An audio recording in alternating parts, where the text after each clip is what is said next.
मुक्ती बळे विन शक्ती बोलू नये कैसे निदैवत प्रसन्न त्वरित उगाराय निवांत शिवाय सायासे करिशी प्रपंच दिन निशी हरीशी न बदसे कम्या गुणे ज्ञानदेव मने हरी जप करणे तुटे वदने प्रपंचाचे हरिमुखे मना पुण्याची गणना प्रस्तुत कीर्तन रूपी सेव करतात. आणि त्या महिष्मती राज्यामध्ये महिजित नावाचा राजा पुण्यवंत धार्मिक होता, अनुकूल पत्नी होती, अनुकूल राणी होती, अनुकूल प्रजा होती, सर्वकडे सुख समृद्ध होतं, पण राजाला मुलगा नव्हता. आणि असं असतं जरी सर्व सुख असलं तरी रामायणातलं वाक्य पुत्र विनस्यम राज्यम सर्व दुःखाय कल्पते. दशरथ राजाला काय कमी होतं? दशरथ राजाला 700 राण्या होत्या. किती? 700 राण्या होत्या. त्याच्यातल्या 3 मुख्य पट्ट राण्या होत्या. कौसल्या माता, सुमित्रा माता, पुढं कैकेयी माता. पण पुत्र संतान नसल्यामुळं राजाने अश्वमेध यज्ञ केला, तरी सुद्धा काय झालं नाही. शेवटी जेव्हा त्यांच्याकडून श्रावणबाळांची हत्या घडली तेव्हा त्यांनी शाप दिला का तू पुत्र योगाने मरशील. राजाला तेव्हा दुःख पण झालं आणि सुख पण झालं. दुःख याचं झालं का आपण श्रावणबाळासारख्या मातृपितृ भक्ताला मारलं, हे राजाला वाईट वाटलं. आणि आनंद असा झाला का त्याने त्यांच्या मातृपित्याने दिलेला शाप तो माझ्यासाठी वरदान आहे. विचार मरशील याचा अर्थ मला पुत्र होईल. आणि पुढे त्याला पुत्र झाला, राम लक्ष्मण भरत शत्रुघ्न. पण हा मयचित नावाचा जो राजा होता त्याला काही दुःख सहन होईना. शेवटी प्रजेला जवळ बोलवलं, म्हटलं मी गोदान दिलं, भूदान दिलं, स्वर्णदान दिलं, पाहिजे ते दान दिलं, पाहिजे ते यज्ञ केलं, पण मला ज्या अर्थी पुत्र होत नाही त्या अर्थी माझं काहीतरी पाप असेल. लक्षात ठेवा, ज्या वेळेस आपल्याकडून सत्कर्म घडत नसल, लक्षात ठेवा सर्वांनी ऐका, आपल्याकडून वारी घडत नसल, आरोग्य येणं घडत नसल, पंढरपूरला येणं नसल, तर लक्षात ठेवा हे आपल्या जन्मातलं पाप आहे. विचार, आनंदी पाहिजे नसल, माझं त्र्यंबकेश्वर पाहिलं नसल, सासवड पाहिलं नसल, पैठण पाहिलं नसल, तर त्याच्या जीवनाला धिक्कार आहे. म्हणून जन्माला आल्यानंतर पंढरीसी जाणे आल्यानो संसारा, आल्यानो संसारा, पंढरीसी जाणे आल्यानो संसारा, पंढरीसी आल्यानो संसारा.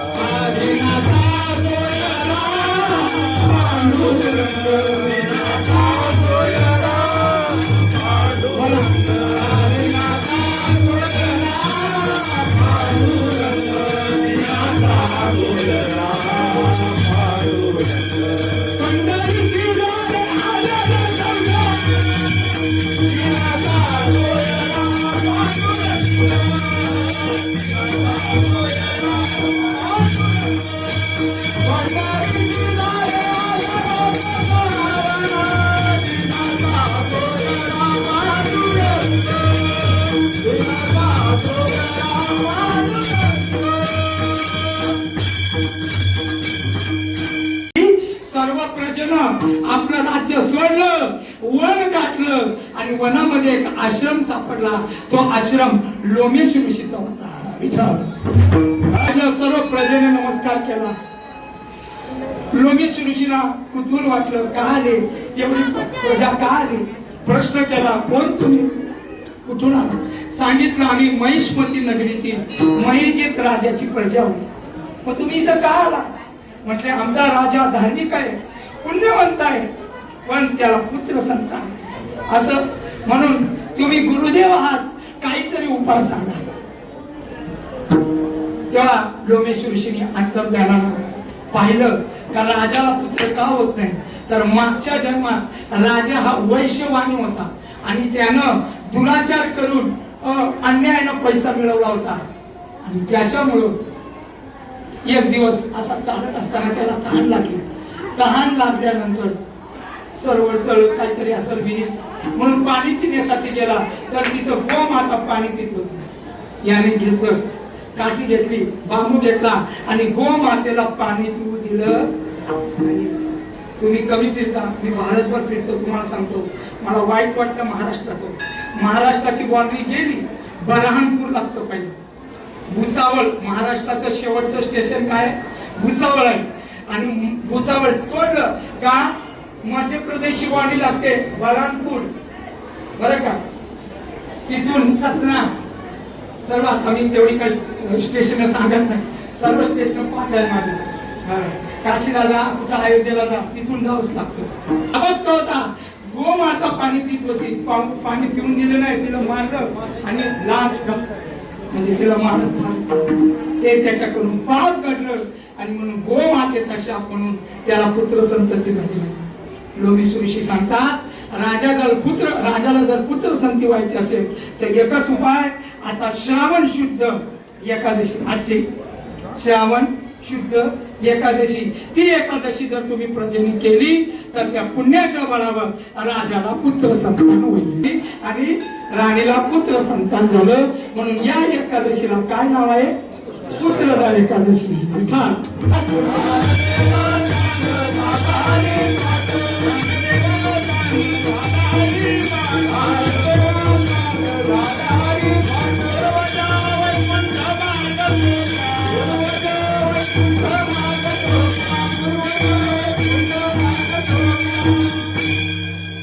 मार्ग सोपा.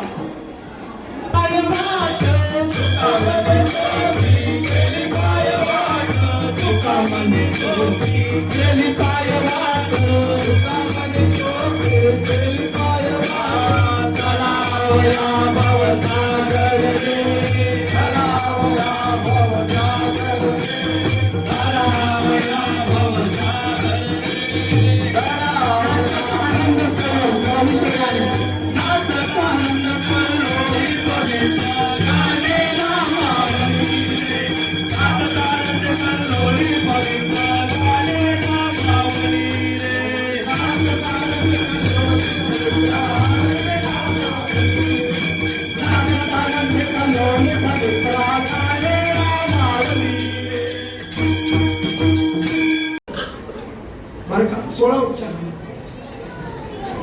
पण भगवान परमात्मा सांगतात ते 16 उपचारांनी जर तुम्ही माझी पूजा केली आणि त्याच्यामध्ये जर भाव नसेल तर त्या उपचाराला काही किंमत. कवने उपचारात आपण केसावर असू. नवव्या अध्यायामध्ये भगवान परमात्मा म्हणतात की मी भावाशिवाय सापडत नाही, कारण भाव ज्याच्या अंतःकरणात असेल, अंतरीची घेतो गोरी, अंतरीची घेतो गोरी, अंतरीची घेतो गोरी.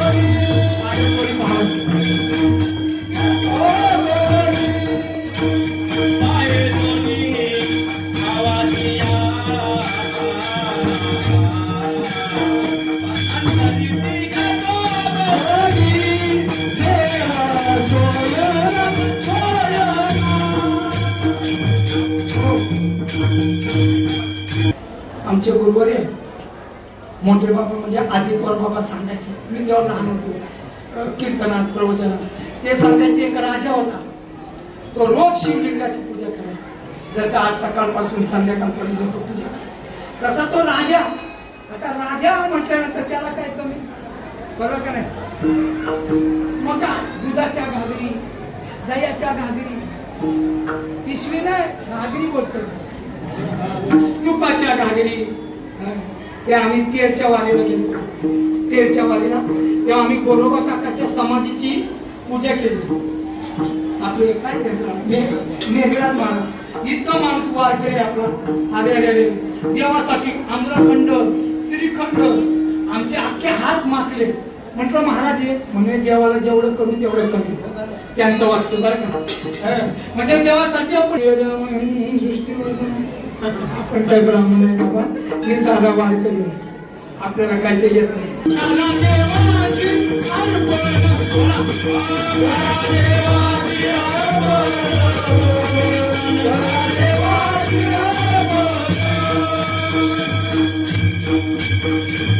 आमच्यावर प्रेम, तिथं सोपान महाराज आणि माझ्यावर 20व्याला बसलो. आळंदीची वारी असो, पंढरपूरची वारी असो, 20व्याला बसलो का महाराज ना आमच्या जवळ येणार ना गपचूप देणार. काजू बदाम कधीच विसरू शकत नाही.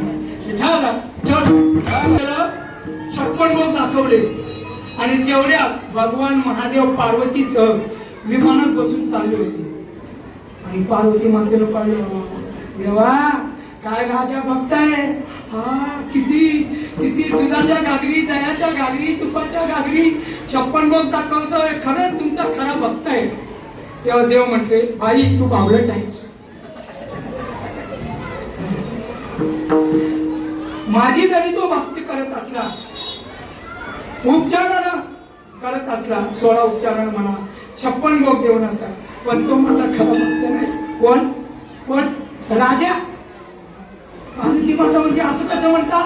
अहो जवळजवळ 5 तास झाला शिव महिम स्तोत्र चालू. महिम न पारंते परमविदोष यत्य सदृशी. आनंदित असताना पाठ केलं, विचार गडगड गडगड करायला लागलं. राजा पूजेला बसला होता, ब्राह्मण काका समोर होते. राजांवर ओम स्वाहा, ओम नमः शिवाय, ओम नमः शिवाय. तुमच्या गावाची कोण नाव सांगा. मंदिर हलवलं. जसं मंदिर हलवलं ना, वरची बुवा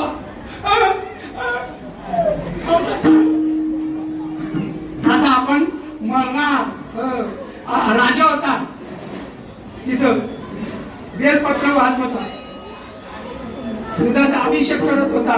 जसं हलायला पाहिलं, राजा म्हटला, अरे बापरे आता काय खरं नाही, मंदिर हलतंय म्हणजे मी त्याच्यात गाडून जाणार. राजा उठला, ब्राह्मण काका थांबल का? तो तर अगोदर राजाच्या अगोदर परत उठला. सैनिक परत उठले, मंदिर हलायला लागलं. आणि तेवढ्यात एक बिल्ल पुत्र होता. बिल्लामध्ये रानटी लोकांमध्ये राहणारा एक छोटासा मुलगा. त्याचा नियम होता. काय नियम होता? का रोज देवाला अभिषेक घालायचा. पण त्याची भक्ती बोली होती. तुका म्हणे, देवा हीच माझी बोली सेवा. त्याची बोली भक्ती होती. तो अगोदर स्नान करायचा, ताई स्नान करायचा आणि तोंडामध्ये पाणी द्यायचा गंगेचा आणि तसा आणि मग तसाच तो मंदिरात प्रवेश करायचा. दूध ब्राह्मण काका, भटजी काका पळत होते, पण हा मुलगा पळत नव्हता, तर मंदिरात जात. मग रस्त्याला ते दूध म्हटले, सैनिक म्हटले, अरे पळा, कुठं चाललंय? मंदिर हलतंय, मंदिर पडल आणि त्या मंदिरात तू गाळून जाशील. आता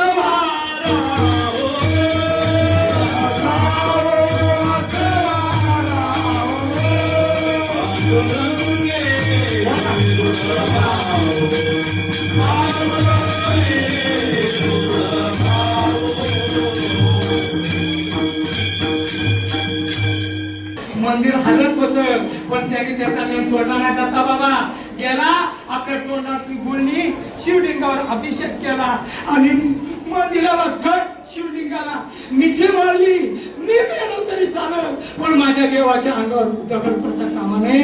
पार्वती सांग, खरा भक्त राजा का हा बिल्ल पुत्र? विचार.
कुंडली सरगायो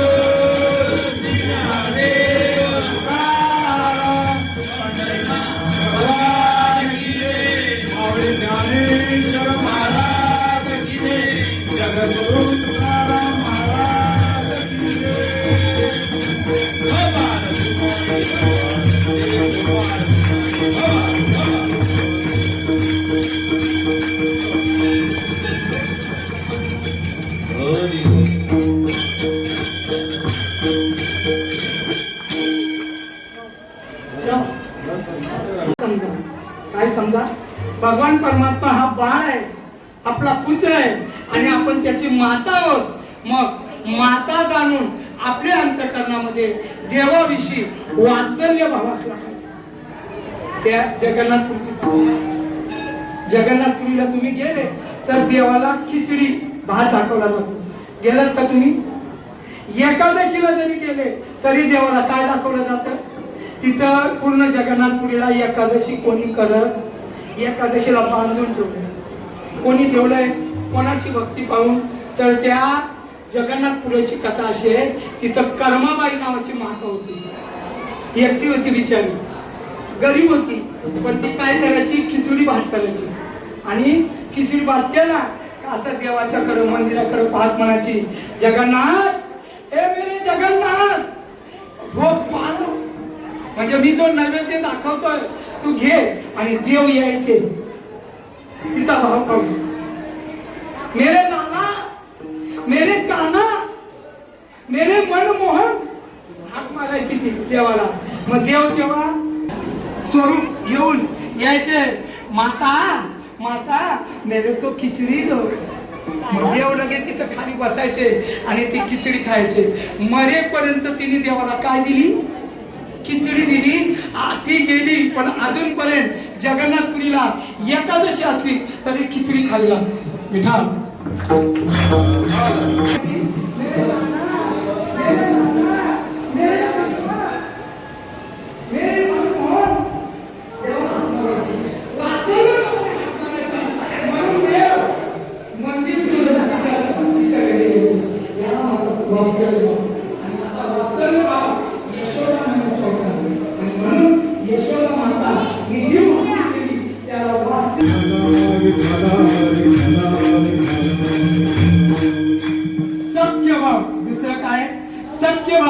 म्हणजे मला देव सकाळ जरी अवघे विश्व कृपा करी.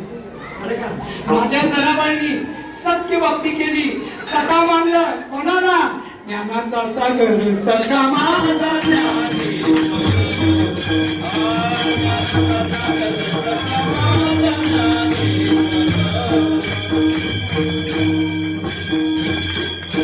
ज्ञानाचा सागर सखा माझा, महाविष्णूचा अवतार सखा माझा, ही सत्य भक्ती आहे.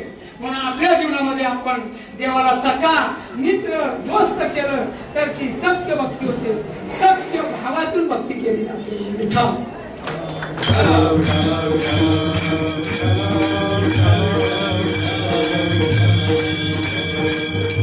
आता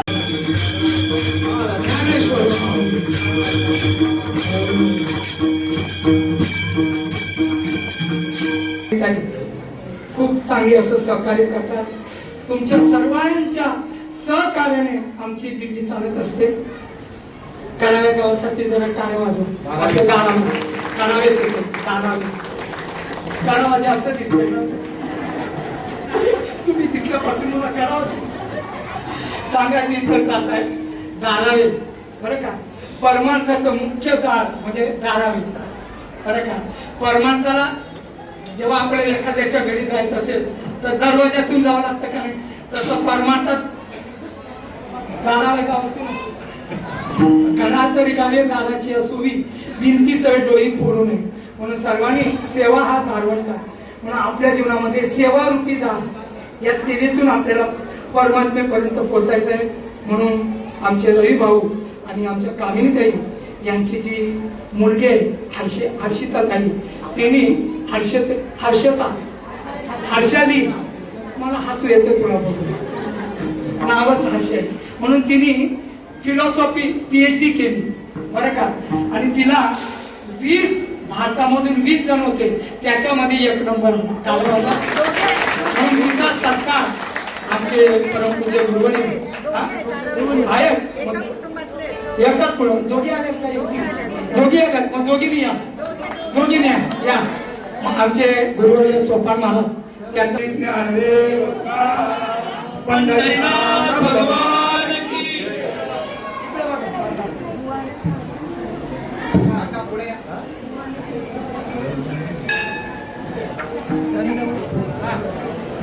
या लवकर या. पंढरीनाथ भगवान की. भक्त शिरोमणी नामदेव महाराज की जय. Hello hello.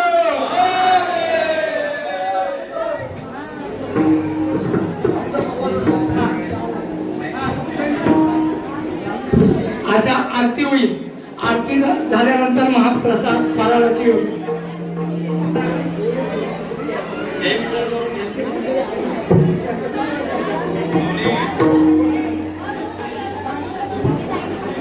जय विठ्ठल जय विठ्ठल. या हरिपाठ म्हणा नागनाथ हरिपाठ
पंढरीचा वारकरी संत संगी सर्वकाळ अखंड प्रेमाचा सुकाळ पंढरीचा वारकरी चंद्रभागे स्नान मागे पंढरीचा वारकरी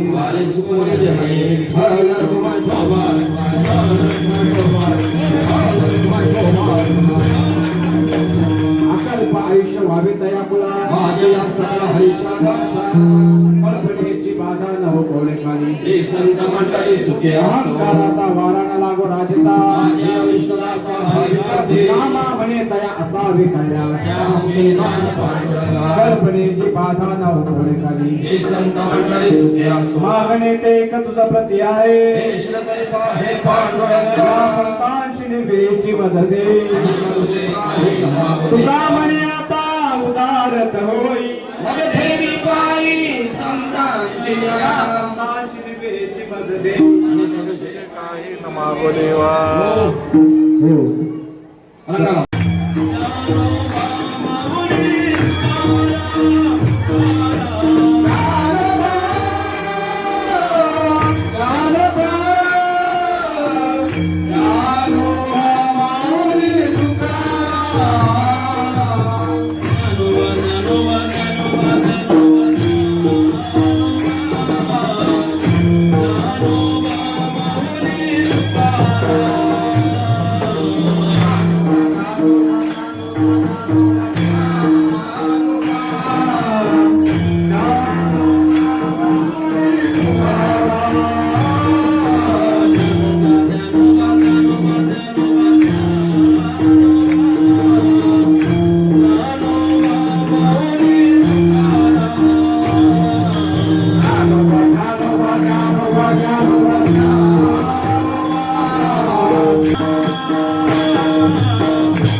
ज्ञानेश्वर महाराज की, जगद्गुरू तुकाराम महाराज की, भक्त